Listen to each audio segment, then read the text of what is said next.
All right, y'all. So this video is going to help you understand fair value gaps more. So first thing first, in order to identify a fair value gap, you want to see candles, more than 3 candles going the same direction. So you see how it's a whole lot of green stacked up or a whole lot of red. That's the first thing you want to be looking for when it comes to looking for fair value gaps, right? Next, the thing that you want to look for is when you want to look for the actual fair value gap candle. The way that you identify a fair value gap candle is, y'all see, we're going to look at this little middle candle right here. We see this candle, we're looking at this one. The way that we identify fair value gap, we want to look at the previous candle before the middle one. So y'all see this previous candle, and y'all see where the wick at on that previous candle. So we just going to do this. Right, so y'all see the wick right there.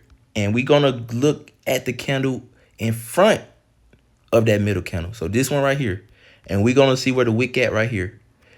So I just drew, y'all see both of them white lines. Both of them white lines is basically to show you where this wick stopped at, and the other white line to show you where this wick stopped at for this candle. But you see how there's space between where the market at? This is what you call the fair value gap. Right, and let me see if I can actually do this. So you're gonna take this purple box is the fair value gap. Now that we understand the fair value gap, the way that we use to treat the fair value gap, you can really treat the fair value gap as support resistance. Basically, if the market come back to that fair value gap and it does not break through, that means there's some type of resistance. You're going for a sell, you're on the way down. If the market goes into this fair value gap and it breaks to the upside, you already know what that means. We go in for what? A buy, because on the way up.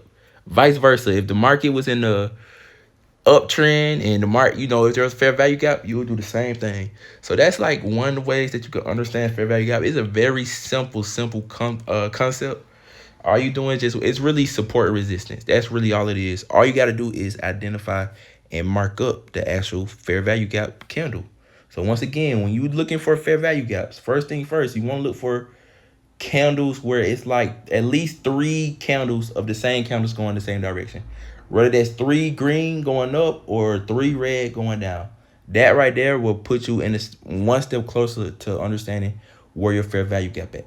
Then from there, you identify if there's space between the markets, if there's space between the candles, far as with the wicks. If there is, you put your you could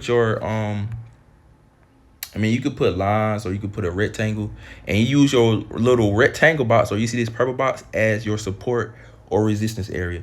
And all you're doing is just waiting for the market to react off of that, and boom, that's when you go in. As you see, once again, I mapped out my fair value gap. Everybody see that? Y'all see how the market tried to go to my fair value gap? It rejected, and what did it do? Drop down, and it went crazy down, actually. So hopefully this video help you understand fair value gap even more. Once again, you will understand more as you through experience, and the more and more you trade. So do not get frustrated if you do not understand right away.